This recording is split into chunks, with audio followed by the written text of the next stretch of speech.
If you know where you're going, what is the best case scenario? You will reach there. But if you don't know where you're going, you have no idea what beauty you're going to find on the way. If I could remember every dream that I have every night, I keep feeling something magical would happen. Chaos is something that excites me very much. Editing is such an important aspect. It's such a joy, Megha. It's such a joy. Any film worth its salt. He's asking you some question. He's stating a vision of the world, which makes you think. It's that guy who's calling out to me, that character is, and I say, wow, he's a great guy. I want to get to know him. I want to go on a journey with him. And so I started writing that script.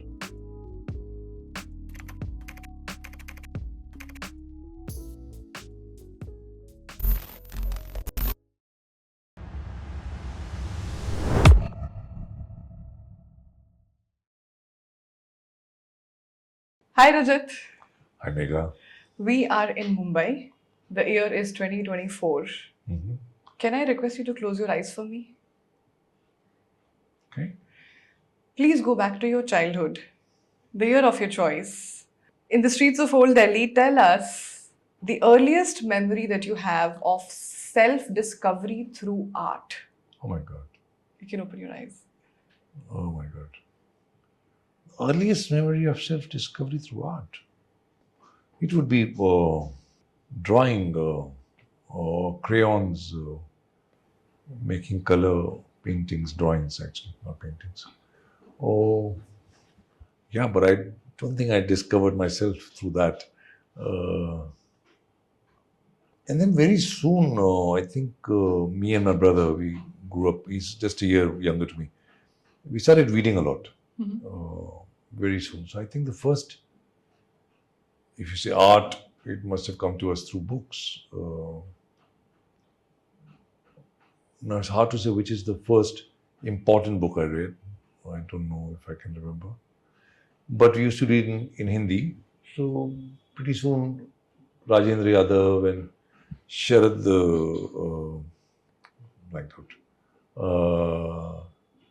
Sharad Joshi. Yeah, these were some of the early things that one read. Father was a voracious reader, and he was also a big film buff. So yeah, so films and reading. In fact, I was in Delhi 3 days back, and my brother was saying that we were reminiscing how much we used to read, and he was saying that most of my friends, they didn't read, and I try and ask them, and they've not read anything. And he was very surprised by it because he said, "यार तब तो TV भी नहीं था, ये क्या करते थे whatever they were doing, they were not reading." So we got into that good habit pretty early, thanks to our father. And watching films, all kinds of films. And by 14, 15, you knew that you wanted to be... By the time I was 15, yeah. How did that happen? I don't know. There's no one instance that said, okay, I want to be this. There was no life-changing moment like that. But I knew at that age. I have no recollection of why I felt like that or what was I thinking even. I don't know. But I was absolutely certain. And I had no idea what should one do to get there, what is the way there. And at 16, I was in college. We used to finish early, And I joined a film society at 16 called Celluloid, which is right opposite our college, Sri Ram College of Commerce. And Pankaj Botalia used to run it. And there for the first time I saw Godard and Bergman and Fassbinder and Herzog and the masters. And I was blown. I remember, wow, that this is possible to do with a camera. This kind of storytelling is possible. This kind of narrative is possible. But yeah, even that came later. It's not that I saw Fassbinder and Godard and said, no. I knew before that that I'm going to be a filmmaker. I wish I could remember now what was it? What was the trigger? Maybe it was my dad's love for films. It could be. I don't know. People say lives change overnight, but that night has to take years to arrive. I don't believe that. Yeah. I don't believe life change overnight. I think it's impossible. And I think in anybody's life. And on the other hand, I'm absolutely certain that it changes every second. So I'm a firm believer in the fact that I'm not what I was yesterday. I have changed. And it's not tangible, of course. But I feel that every decision you take, it changes your life. One of the things I wanted to actually ask you was somewhere around this identity versus fluidity. You, as a filmmaker, more as a filmmaker than an actor, are you more attached to your identity, what is Rajat Kapoor's film, or a fluid way like you just explained? It's a very good question, but I've discovered it now recently. There is not that I make a film because this is who I am. On the contrary, I make a film and then the film makes me. So I'm making myself through the film that I'm doing. I'm discovering myself through the film I'm doing and through the play that I'm directing. There is something that excites me in that idea. When I start writing a script, or there's something that calls out to me, as it were. And then I follow that path, that character, that idea, and I go till the end with that person. And then I try and make that film for 2-3 years, and finally I make the film and we edit it. And then in that process, I discover a little bit about me. Again, it's not tangible. It's not that, Sure. but I think it's an ongoing process of self-discovery. Is it the experience or No. introspection or letting it come to you? What is it? See, all experiences make you. So we're sitting here today and we're talking. It's changing me, it's changing you. It's also changing the universe because it's changing us. Yeah. So all experiences change you. I buy fruits in the morning and that also experience changes me. So it's not that the film process is changing me in that way. It is changing me like every other experience. And it's necessary like any other experience.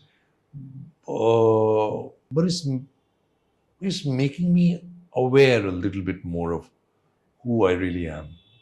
If we talk of self-discovery, then the discovery is inside, within. And I don't know if everybody has it or no, this quest for going deeper. Yeah. So I think it's that quest which makes you do things, which makes me make films. On the surface, it's like, okay, I want to make films. Yeah. But I think the real journey is within. Now, what do I find at the end of end of that film? It's not that I find myself, but I find a little aspect of me, I think. Again, intangible. I can't say, okay. But for example, I'll give you now an example that I have discovered over the last 20 years of making a certain kind of films. There are things which have become clear to me that these films are about obsessive men. Raghu Romeo is, Mixed Doubles is, Mithya is, Ankhon Dekhi is, RKAY is. These are about men who are obsessed with an idea. So they're slightly cranky, they're slightly mad, slightly obsessive. And it's not that I'm sitting down to write, okay, let me make a film about a mad guy, but it's that guy who's calling out to me that, that character is, and I say, wow, he's a great guy. I want to get to know him. I want to go on a journey with him. And so I start writing that script. Again, it's a bizarre thing which I was not aware of. But now I see it so many of my films. It's a long night that ends with early morning. Yeah. So many of them. And when you become aware of that pattern, you don't want to repeat it. And you don't want to break it for the sake of breaking it. Yeah. How do you find the balance? Yeah, but you just become aware of it, and then it means something to me, obviously, if it keeps coming back like that. And then there are particular motives which keep coming back in the films. But having discovered this about myself, I don't become a better person or a wiser person. No. But Better isn't a comparison. I don't think it's about being better or true. worse. That's true. Like you But said, the growth is the point. yeah, but I don't know if I grow further if I know that all my films end in the morning. I don't know what that discovery does to me, but now I'm beginning to realize that yes, there's a certain animal inside that thinks in a certain pattern. So that pattern has become visible to me in a way. So self-awareness, would it lead to happiness or contentment is basically, right? So if not I don't happiness, know. Contentment, to matlab then you'll stop working. So far, that desire has not gone. It's very, very strong to make my next film and to write another film. why do you make films? Why do I make films? I just told you, man. I just had a long thing about why I make films. I think because it's this quest of going in deeper. Ultimately, I think is that which propels you to do things. Another way of looking at it would be what I don't think there's any other answer for me. It is some kind of a quest. It's just not. I mean, it's a nice feeling that we're leaving something behind. Yes. And that's also that. At least I think initially that may have been there, but then you could stop after a film or two, no? But the responsibility that you knowingly or unknowingly have, because while you are going on a quest within, you are influencing and Yeah. connecting with so many hearts and minds Right. at the same time. So Right. that's the irony, right? Your inward journey is actually creating a ripple outwards. But again, like I said earlier, that every experience changes you. Every act of yours sends out ripples in the world. You're not doing anything; it's also sending out ripples. Right. So if you had to choose between not doing and doing, then you might as well do. Everything changes the universe. If I do this, something has happened. So you can't avoid action. Action is who we are. We move. At the smallest level, we are always in motion. Sorry? At the smallest level, at atomic level, we are always in motion. So how can we? Even if you decide to not act, I'm saying even that is an action. Right. Even if you sit in a cave and meditate all day, which is great, you're doing something and it's changing the world. Right. So it's not that you're afraid of how things will be interpreted. Because it's my self journey. Buddha is also on a self journey, but it's not selfish, is what I'm saying. Got it. So you're on a inward journey, self journey, but you know what you're doing means something to, and it's a very gratifying thing that it means something to somebody else also. So I don't have 500 million people watching my film, or even 500,000 people watching my film. But even if there are 50 people watching my film, and it means something to them, I'm done. I'm done. And it's phenomenal that, and I've been lucky that some of my films have found enormous love. Yes. Amongst people. So that's just luck. But even if they didn't, I would have done the same thing, is what I'm saying. Precisely to do that, to help people realize the power of art and cinema in particular, in knowing themselves better, at the same time spreading that joy with others, is why we created this platform called Voice of Artist. Right. So welcome to Voice of Artist, Rajat. How are you feeling? I'm feeling great. Already lovely talking to you. Action and the decision to take action, that reminded me of something. We discussed the patterns across your cinema that you've discovered, but I also noticed most of your frames have movement happening. While the frame might be static, but the character is doing something or the other in a way which relates so much with the chaos of life or the movement of life. Chaos is something that excites me very much. I try and do it a lot in theatre, and I think I'm more successful creating this in theatre. In cinema, I'm getting better at it, but it's something that excites me a lot, especially this kind of chaos that is ordered. Yeah. and it is lifelike. It is lifelike. Yeah. I remember that scene in Ankhon Dekhi where you are talking to your wife, Rishi's talking to the character, and she's moving around and she's doing something. Well, she may be saying just couple of words, but it makes you feel so much just with the action and the movement. So silence or words, what communicates more? It depends. Both have their value in cinema or in life. Both. In life, we need words. We need silence also. But in life, we need words to reach out to people. I mean, you and I could be sitting and not saying anything. Yeah. And that would still be beautiful. But I think we need words. In film, both have equal impact. This reminds me of something very nice. There's one of the greatest performance artists, maybe the greatest, Marina Abramovich. Okay, I happened to be in New York when she had this exhibition on. This will take 3 minutes, but I want to tell you this story. And I didn't know what performance art is, and I was wary of it. And I was like, it's not theatre. What the hell? People just fool around and call it performance art. Yeah. But I went to watch an exhibition. So there she is. She's now 65 years old. And the exhibition is called The Artist is Present. And she's sitting in a chair like you are. Okay? And there are 40 cameras covering her. And people are around and on the first floor watching her. She's sitting on a chair and somebody comes and sits in front of her. And they look at each other. And after 2 minutes, this person goes. She closes her eyes. And the next person comes. So I saw it on the first floor. And I said, "Kya bakwas hai yaar? Matlab, theek hai. Kya performance art hai?" And then I go through the exhibition, which is 40 years of her life. She's been doing this for 40 years.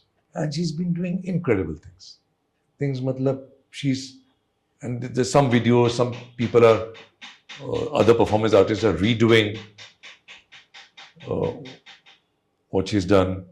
So she's done things like screaming for 5 hours till she faints. Okay. Or lying naked on a slab of ice, and people have a flower and an axe and a knife. Audience can come. They have the liberty. So she's done mad stuff. Walked over Berlin Wall. She and her boyfriend have tied their hair to each other and banged into walls. She slapped herself for 4 hours. She's done all of this. She's made films, experimental films. She's put her body through an extreme to see what the body can, and that became her performance art. What can the body take? She's been naked on a cross for hours, like Jesus Christ on cross. And she's the work of art. I see all of that over 4 or 5 hours, her life over 40 years, and what she's done and how she's pushed the limits, the physical, emotional, mental limits. And now I go back and look at her sitting in silence. I cried. I can't tell you what that did. It was so moving to see this person now, after all the words that could be said, have been said, now in silence, looking at another human being. And that becomes an experience, that becomes art, that becomes a connection, which no words could have done. It was quite incredible. Profound. Yeah. You should watch some of the videos, and then something very funny happened in this performance. Not that day when I was there. So she and her boyfriend, they did things together for 20 years. Very intense relationship. For 20 years they did this. And when they decided to separate ways, they decided to do on the Great Wall of China. So he started from walking from there. She started walking from there. How dramatic. They met in the middle. It's performance art. And turned and went back. And now in this exhibition, she's closed her eyes. And when she opens it, he's sitting there. Ooh. That video is available on YouTube. Watch it. Check that out. It's incredible. Wow. So, what is art to you? How do you define art? I've never tried to define it. Something that evokes emotion?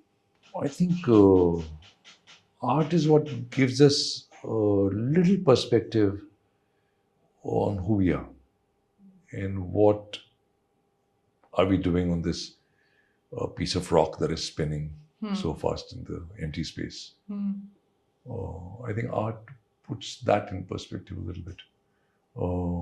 And what does it all mean? When we stop from the hectic activity of life and job and autopilot, like I was saying earlier, Yeah. we all wonder at times, what is it all about? Yeah. Why are we here? Or why are we alive? What does it mean? What is the meaning of life? I think art gives you a hint of what it could be. One of the possible ways of what it could mean. Again, there is no definition of or no answer to this. We speculate. And an artist speculates and tells you a story. And the story, or not a story, whatever it is, art, it tries to make sense of existence, let's say. You did that with Ankhon Dekhi. The question that was asked, I will not believe if I don't see or hear something. It makes you question life as you know it. Yeah. See, in Ankhon Dekhi, you gave that example, and when people think of Ankhon Dekhi as a philosophical film, because the question is directly stated in that. Yeah. Yeah. But even if it is not in some films, they're still trying to ask a philosophical question. Or like anything, any film worth its salt. He's asking you some question. He's stating a vision of the world, which makes you think. Yes, Ankhon Dekhi had a very direct philosophical question that you left us with.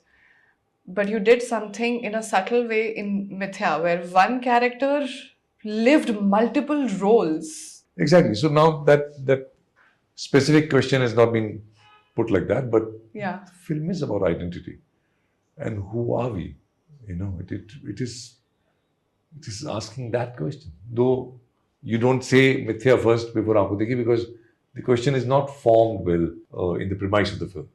But that's what the film is about. It's about identity. It's about, it's a very simple idea that came to me of memory and how memory makes us. And this, what Freud says, fiction of self. Yeah. We think this is who we are. We've created fiction.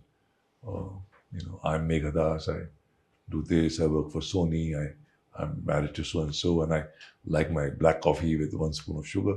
It's all crap. You're not that. But for convenience, this is how we arrange ourselves, let's say. This is an arrangement that we've come to, within and without. In the limitations of our understanding. And for convenience, so that others know who we are, and we have a certain projection of ourselves. We play that role. This is who I am. But if you lose that, then who are you? That was Mithya. Then what are you? And then he takes another role of Rajat Bhai and becomes that. Yeah. He becomes more Rajat than Rajat himself. It was heart-wrenchingly beautiful. Yeah. And then when he doesn't have that either, then he struggles. And then for me, he comes to terms with being a nobody. That was in the car when he's sitting with Neha towards the end, just before dying. That's when, and for me, just when you find out you die. Same happened in Ankhon Dekhi Yeah, also. definitely. Death is the salvation. Is that what you're saying? No, it's not. No. It's not established. But that's the inevitable end. So we all going there. But this struggle to find out what it's all about. I think even the characters go through that struggle. So this thought or the question come to you first, or the story or the character? Have you found a pattern? It's a mix. Sometimes it's the idea. Sometimes it's the story. But mostly it's an idea. It's an idea. Not the philosophical idea. Sure. Though Ankhon Dekhi, it was very clear. I wanted to do a film about a guy who says this, that I only believe what I experience. But the idea was with me for 8-9 years before I actually wrote it down. I didn't know what to do with it, because till I found the joint family, and yes. The moment, and then I wrote it in 15 days. But it took me 8 years to get to the joint family so that I could find my Baoji and his brother and his daughter and wife. So things take time for you to internalize them, for you to understand them, for you to find a skeleton, on which you can build things. things take time. And one should be okay with that as an artist. That's the process. You can't rush it. You can't. Iterative process, but you have to be at it. You have to be at it. But, yeah. This idea of grace I like very much. There's Sufi को बोलते हैं हाल आ जाता है हाल and it's grace, but it'll come to you. You can't grab it. But you have to be prepared to. But you have to be prepared to receive it when it comes to you. What do you think stops the people who like to call themselves artists in reaching this stage? I don't think people try enough. I don't think people are interested in art, by and large. I don't see many people around who are. I worked with two great masters. I worked with Kumar Shani and Mani Kaul, and they're great masters and great filmmakers and great artists. I don't see many people like that around. I like Chaitanya Tamhane very much. Maybe one or two other people, but I don't see people striving for anything which is not easy, and people are happy with little mediocre things. Kamal, great idea. But it's not. It's crap. So, in an ideal world, how can cinema or how should cinema be treated as art? What is your ideal world when it comes to cinema? World cinema मतलब कहाँ जा रहे हो? Ideal world के लिए बहुत सारी चीजें करने को. पहले let there be peace and let there be food for everybody and education for everybody, and then we'll come to cinema. The ideal world is very far. No, there's lots which is wrong with the world, which has to be achieved in the next 50 years, 100 years. A little more equality and justice, and those are the important things. And what role does art play in that? I don't know. Maybe it can influence people who make decisions. Who knows? Maybe it can bring a moment of peace in the turmoil that is life. Enjoy.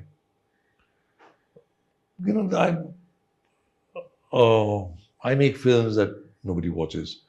Kumar made films that nobody watched. I'm still lucky in that sense that Ankhon Dekhi has a connect with people. The kind of cinema that Kumar made or Mani made and was very formal art, high art. And nobody was interested. But that didn't stop them from making those films. What would be an ideal world is that everybody goes to watch a Mani Kaul film and says, oh my God, this is incredibly beautiful. But that is not going to happen for never, because also, okay, now let me say this also, art has to push boundaries, no? Yeah. So it has to be opposed to what is prevalent at that time. Which means it is usually ahead of its time? It's not only ahead, it's it's opposed to its times. Opposed. It has to push. If this is what I'm doing now, and let's say after 5 years everybody's doing it, suppose this becomes the popular format, Sure. then I can't be doing this. Then I have to push my boundaries and the boundaries of my art. So art is always something that will not be palatable at that time, right? Van Gogh died with nothing.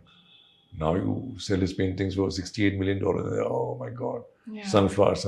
Yeah. So, yeah. Is that a bitter truth of being an artist, that your work will be appreciated later? Is it the pain that you have to live with? If you want, there's no pain. There's only joy. This is a misunderstanding of bitter truth and pain. There's no pain, and you're not doing it for any other reason except for the joy of doing it. The joy of creation yourself. The joy of the work that you're doing.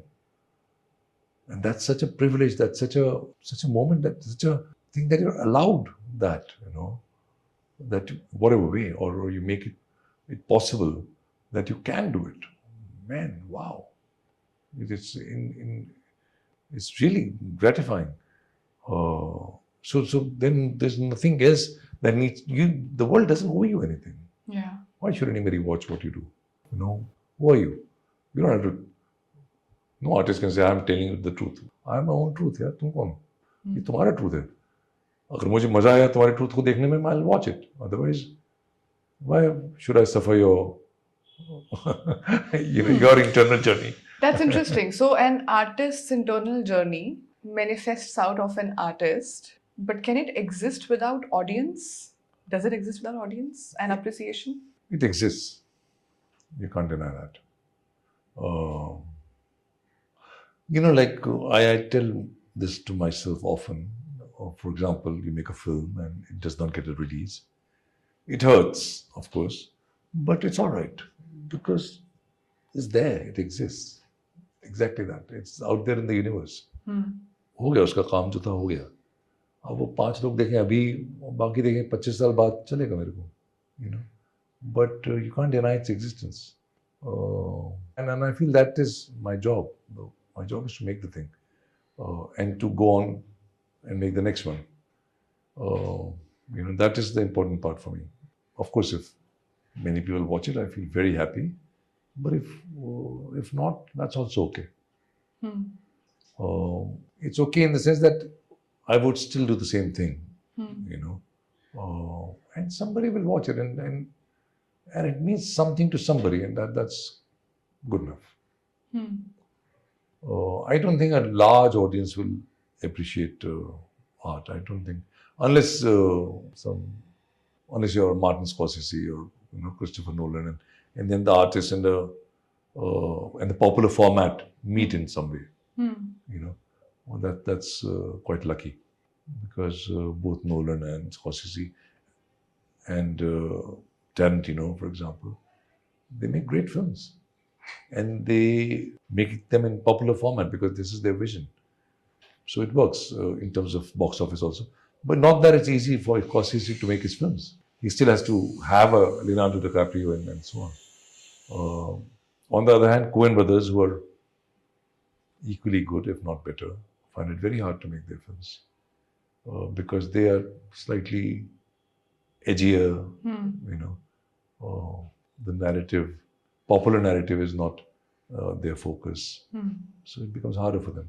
It's like a cycle. I will not term it as a vicious circle and give it a negative connotation. It's a cycle where what the audience watches becomes a popular narrative, but that gets made more, and then there it goes. Yeah, audience taste change. That changes in the cycle. But that can't be the defining part for what people do. But the taste and fashion, that is meaningless. Or even what is popular now or was 20 years back. See, let's talk of our films. We've been making bad films forever, at least since the 60s onwards. 50s was, I think, an exceptional time. But after that, we've been making bad films, and some work, some don't work, and formulas change. The audience changes a little bit. Who is watching cinema changes a little bit, and so films change to accommodate them. They come at a newer formula, and that formula works for 5 years, then something else. But then you're like a manufacturing factory, which is making stuff which will be consumed. So you do a market survey and say, okay, what do they want? They want a toothpaste which is not white. Okay, let's make a red toothpaste, and then so on. So are you saying you make your films not for a target audience, but your stories find its audience? There is no target audience for me. The target audience is a term for factories, output, things for consumption. So no, there is no target audience for me. I, as we discussed earlier, try to make films that excite me. I'm my target audience. Right. I have to be excited. So, a writer, a director, an actor, a storyteller. Who is Rajat? I think I'd like to say I'm a filmmaker. That is my given identity, given by myself. That is my piece of fiction. Everything else is also there, but it's subsidiary. Also, filmmaking, directing a film is the only thing that I've pursued. Right. Acting just happened to me by chance. Yeah. Even theatre happened to me by chance. So I love it very much. And I love acting also very much. But it's not my chosen profession. It's something that came my way. And I'm very grateful that it did. Across Mahesh Uncle, Ranjit Thadani, Mahesh again, Rishi Bhai, Have you left pieces of Rajat in all of them, or have they left pieces of themselves in you? I think when you're performing, you do leave a part of you. Or yeah, it's always a part of you that you're portraying. And that's the thing about film acting, I feel, that you're always you, essentially. Uh, you might change a little bit here and there in terms of what you wear and how you look, but you're essentially you. And I think audience realizes that and they react to that.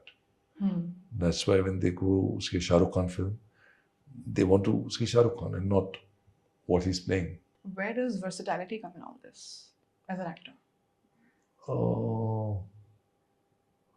You're versatile if you can handle different situations, different characters with some kind of ease and some kind of truth.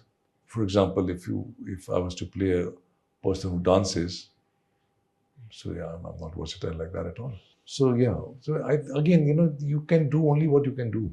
The most versatile actors also. Maybe Brando would not be a good person in Kabhi Alvida Na Kehna. I don't know. So is he not versatile? I don't know. You are the right person for me to ask about intersectionality of different art forms, because you ventured into Theatre and cinema. But at the same time, you also looked at all the art forms from different perspectives of a filmmaker, of a director, of a writer, and also an actor. What is it about cinema which brings different art forms together? And how do you see this intersectionality of art coming into life? See, cinema is one of those arts which really incorporates. It has something of a painting in it. The cinematographer is in charge of that, painting with light, of creating shadows and light and textures which the production designer brings, and colors, so that the painting aspect is there. It involves sound, it involves music, and the music that is sound. Yeah. So there are experts dealing with that. And it's probably the only art form which employs editing. Editing is unique to cinema. And this, so what you're doing, you're capturing moments of reality, so to speak, or created reality, and then trying to juxtapose these moments one after the other to create a flow of time, That is what you're doing as a filmmaker. The fact that it also tells a story and blah, blah, blah, blah, and it also means something is also there. Wow. But essentially what you're doing is this. That's what cinema is doing. Sounds like magic. It is like magic. It is, and that magic comes to me when I'm editing. I enjoy every part of filmmaking, every little bit, but editing, I adore. Sometimes I feel that I'm only making a film because I want to spend those 4-5 months editing it. Actually gets created during the edit. The film gets created during the editing. It's very fun. I'll tell you, I'll try and define it. Because everything else is in your head. You write a script, you create Bauji and Rishi and this and that and that. And you say, अच्छा ये घर छोड़ के जा रहा है, फिर ये होगा, बाबूजी नाराज हो जाएंगे, blah blah blah blah. फिर उसके बाद ये सीन होगा, फिर आपने एक स्क्रिप्ट लिखी. जो आपने स्क्रिप्ट लिखी वो एक fragmented है. No, not only fragmented. It's in your head. It doesn't exist. It's an idea. It's not real. Then you start casting. Okay, so he's okay, Sanjay Mishra. Bauji starts becoming a little real. Then you say, okay, ये कपड़े पहनेंगे. It becomes a little more real. Then you go to the location. You say, हाँ, ये बहुत अच्छा है. Then you make the location real. यहाँ लोटा, यहाँ पानी, यहाँ वगैरह वगैरह. It becomes even more real. And then, but when you're shooting it, you're saying, okay, how are you shooting it? You say, okay, now I'll do this shot, and then I'll do a close-up of this person. Then I'll cut to the cup, and from the cup, I'll move there. So you're hoping that by doing this, you will come to an emotional graph, emotional flow, but it's still an idea in your head. You're still hoping. Then you sit down at the editing table and you said, "This is shit. This is not what I hoped it would be." And now, so editing for me is the process where things become finally real. Then you arrive at that thing that you were hoping you would achieve. That was just an idea in your head. Now it starts coming together and say, Acha, but if you take this out completely, then how does it work? Does it look better? Yes, it's actually better. But now you put that one bit of that shot in and see if this is better. Yeah, this is slightly better. And every day you're discovering that jigsaw puzzle, so to speak. And then what I think I'm good at is that then we watch the film after it's come together in a way, then we watch the film every day. We make changes, and at the end of the day, we watch the film again. And I think I'm pretty good at watching it completely objectively. That's a big strength. Yeah. So then I can watch it, and I'm watching myself in the sense that I know that this 3 minutes, my attention flagged. I went somewhere else. So there's a problem there. I don't know what the problem is. But next morning when we come back, we have to attack these 3 minutes and solve this problem. Then in solving that, it has affected some other part of the film. So in the next screening, you say, ye to acha ho gaya, lekin it's impacting that thing very badly. So abhi wahan attention drop ho raha hai. To kya kare? So it's a great process. It's a great process. What you're saying is so beautiful because most of the people shy away and run away from that, and it's unfortunate that people don't realize editing is such an important aspect. It's such a joy, yaar, Megha. It's such a joy. Not only important, I mean, it is most important, but it's such a joy to. I was telling somebody recently in Goa only, I think, that somebody was trying to write something for 2 years. And I was telling him, tu ek draft kar le aur chhod de usko. Because you can spend 15 years on this script and still it won't be the perfect script. Don't go for it. And I was telling him that, when I'm editing a film, I could go on. But I have to stop myself after 4.5 or 5 months. Ho gaya abhi, now I could go on. I could go on for another 4 months. Ek frame aur, 2 frame yahan. Trying not to be perfectionist. Yeah, no, you can't. It's stupid. Because really, you can't go on. There's no end to it. No, but an important point that is coming out here without you saying it is being comfortable in changing and not becoming possessive of what you started with. Because that's one of the problems which artists face quite a bit. Do they? I don't know. I won't know. Because for me, change is everything. Also, I'll tell you something more. Beyond that, I have an idea. Really, like I said, it's an idea in my head. But I have no objective. And I don't know how I'm going to get to the idea. So, unlike most filmmakers, I decided very early on that we'll never do a short breakdown. I don't believe in a short breakdown. Okay. So when I go to the set, I don't know what I'm shooting. I know the scene. I don't know how we're shooting it. My cameraman, who's been the same cameraman for 9 films, Rafi Mahmood. He's brilliant. He's brilliant. For the first film, he was not very comfortable with the idea. Yeah. Also because we worked with very low budgets. But I said, no, it just doesn't work for me. Also because what I told you earlier, that I change every day. So if I'm going to be a different person tomorrow, how do I know what I want to shoot tomorrow? I can't decide that. How are you comfortable with this? With the amount of preparation and structure that's being encouraged? So it's for me, this is the only way to work. So what you're saying about being easy with throwing away my ideas, I throw all of them out. I'm not attached to any idea at all. So we know this. Of course, we've done pre-production. We know what we want from the scene, what we want from the film. We know what colors we'll have. We know what properties we'll have. We know the big things.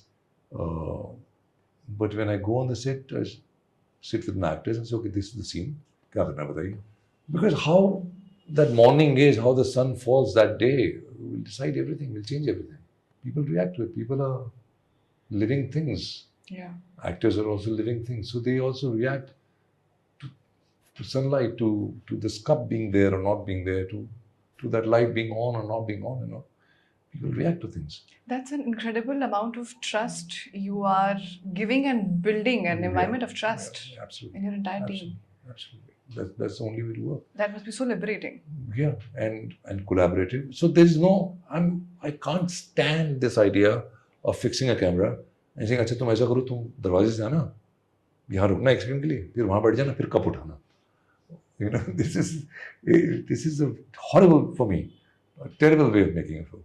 You know, so it's not the shot which is decided and then everybody follows it and tries to execute it to perfection. No. It's not execution, it's actually living it. Exactly. It's not execution at all. So I want to know कि अच्छा कोई अगर ये scene है कि कमरे में कोई आया अकेला है उसने चाय बनाई आइए कैसे करेंगे आप? But this is actually, it makes me think, if most of your scenes are chaotic and so much is happening, you need really good performers to pull it off. You really... More than good performers, I believe in casting well. And I really think that if you cast well, 90% of your problems are over. How do you cast? Auditions. I meet a lot of actors and I keep looking. Again, for Ankhon Dekhi, I did not see my papa. I mean, I knew who she is, but she came. We met about 50 people for Amma's role. The moment she came, everybody knew, this is it, done. So then what are you looking for? You again, like I keep repeating myself, it's an idea. Amma was an idea in your head. And she came, she is that person already. She doesn't have to act. She is that person, you know. So I'm looking for that person. You're looking for the real... For the soul, for the body who breathes that, you know, khatam. Then there's nothing that she can do is wrong, you know. Unless that person starts acting, then I have to say, calm down, don't act. You know.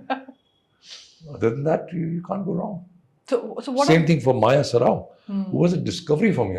My God, when she came for audition, wow, who are you, man? Where were you? You know, like that. Right. It was really that. She was phenomenal. For Chalchud Rai or so many actors I worked with for the first time in that film. Yeah. The guy who plays Baua, Pandit Ji ka beta, right. Mahesh, discovery. They're all brilliant actors. But brilliant for this film, for this role. They may not be brilliant everywhere. So, what is versatility? I don't know. That was smart. You know, because you bring, I believe, you bring a being to a film set. You bring who you are, your life's experience, your life upbringing, experience, everything is there in your body. The way you breathe, nobody else breathes like that.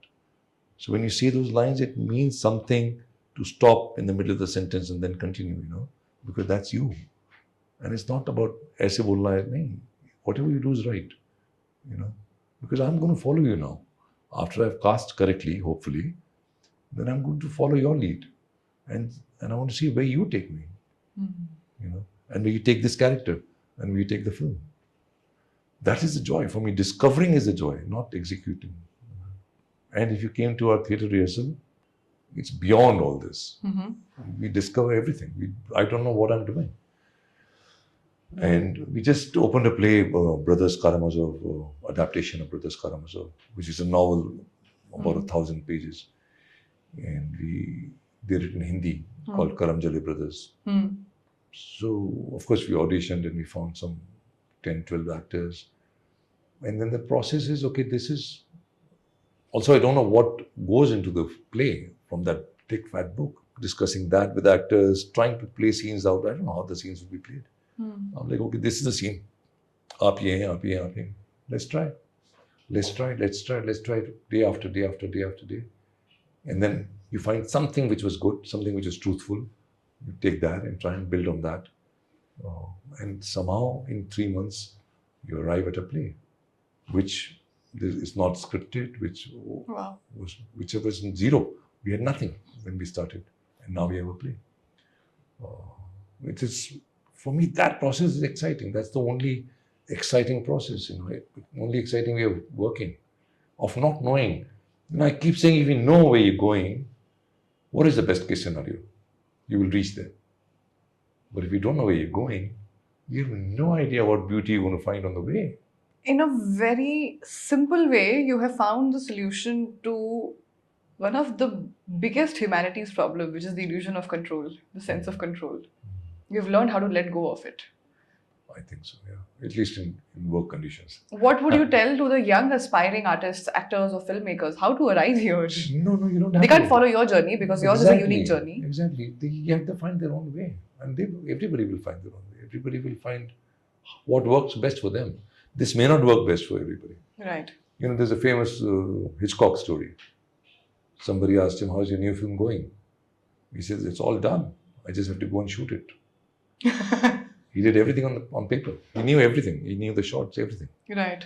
It worked for him. He's a great filmmaker. But that can't be my way. You know, I'll die if I have to go on the set and shoot what I already know I have to shoot. I'll die. What is your voice of artist? I'm trying to understand the question. What does it mean? I'll give you an example. When we were thinking of voice of artist, and we said if voice of artist were a story, its logline would be a rebel collective. We call ourselves Rebel Collective. A rebel collective must unlock the universal artistic energy to create art above chart with the hope that it builds a positive tomorrow. Not better, just a positive tomorrow. Not society, not country. Nice. Just a tomorrow. Nice, very nice. So what is your voice of artist? I think I'm on a journey to dig in deeper, that's all. Go deeper and find something truthful about us. And I keep feeling if I could remember every dream that I have every night, I keep feeling something magical would happen. Something will be unraveled, which, of course, the dreams slip away too fast. But I feel there is as if almost a secret hidden behind a veil, and it's just not, it's about to be taken off, but it's not taken off. Last question before we wrap up.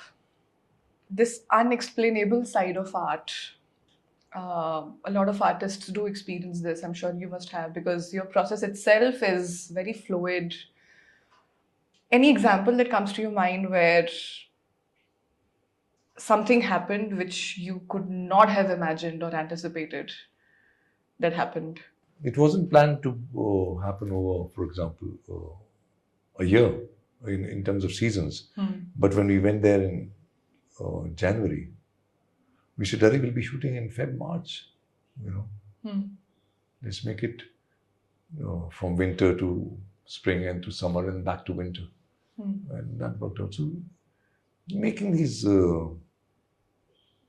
everything is a surprise, it's a gift. You know, when you're outdoors, of course, everything is a gift. You don't know what you're going to get. Improvisations that actors bring is a gift.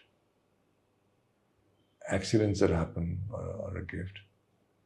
And then the choices you make in the editing, that is what brings it together. So there's lots that we shot in Ankhon Dekhi, which is very funny, which we threw out. It's there in the deleted scenes somewhere. There's some brilliant scenes, but the film worked better without them, so we threw them out. Any message to the young and new aspiring filmmakers? You know, I say often that if you're mad enough, you'll do it. You just have to be mad enough. You have to be driven enough. And if you really, really want to make a film or write a book or do whatever, there's nobody that can stop you. Nothing can stop you. Because you'll do it. Because if you have to sell your dad's house, you'll sell it and make a film. You know, nothing will stop you. And if you're not driven enough, then you'll find a reason to not do it. It's really simple. So if you did it, then you were driven. Thank you for that beautiful message. What role do you see Voice of Artist playing in this entire chaos of ecosystem and universe? Why do you think a platform like Voice of Artist is important? If it is. I really think it is. I think to even ask, to talk about things is nice, to ask intelligent questions is nice. Uh, I'll tell you, I go for a lot of these summits or panel discussions and this and that. 2 or 3 times when people ask the best questions was in schools. Others don't ask questions like that. It's bizarre. And then one recently at Sophia's college, those kids were brilliant. But in schools, the kids are like in class 8th or something. And they stand up and say, oh, how do you deal with the fear of failure, for example? And, obviously it's weighing heavy on his or her head at that age. But to ask that question is very nice, Yeah. Well, the kids ask the right questions. Thank you. What would your 14-year version say to you today? He would be super pleased. I'm super pleased. He would be very, very proud. And not proud. He wouldn't believe it. He wouldn't believe it. I don't believe it. I remember about 10 years back, we were in some other country. We had a show of Nothing Like Leah. And Vinay and we used to walk from our hotel to the theatre. Israel, was it? It was, and we were walking, and I was saying, man, this is bizarre. I mean, I would never have dreamed that this would happen one day. In my wildest dreams, that we'll be performing and people would come to watch us. Wow, what a gift. Really, every day I feel that it's a blessing that one is able to do. And that 14-year-old boy had no idea. He had just a fantasy, He had no idea of this becoming possible. And now all the 14-year-olds, and I know how difficult that age is, or even 20s, I know how difficult that is. When you're really not sure and you don't know where life is going to take you, and you're anxious because of that. And I meet a lot of them and I tell them, boss, life is long. Don't be in a hurry. Let it unfold. Let it unfold in front of you and see what it has to offer. But there's a lot of time. Don't worry. This reminds me of a line that I had written once. It went like, of patterns and heartbeats, song I would sing. The pleasure and pain of being lost in the sea will linger in our hopeful eyes. But when you're lost in the sea, it's not easy. It's not pain or pleasure. It's panic. You're dying. Yeah, that's a nightmare. To be lost in the sea. I hope it's not the sea. Yeah, it's a maze, and you don't know what lies on the other side. But that journey is beautiful. That journey is really beautiful too. For it to unfold every day, and with, like you said, with sometimes with pain and sometimes with joy. And then before 10 years have gone by and we say, hey, not bad. We did it. Such a hopeful statement. Rajat, thank you for leaving us with. It was a pleasure having you here. Thank you so much.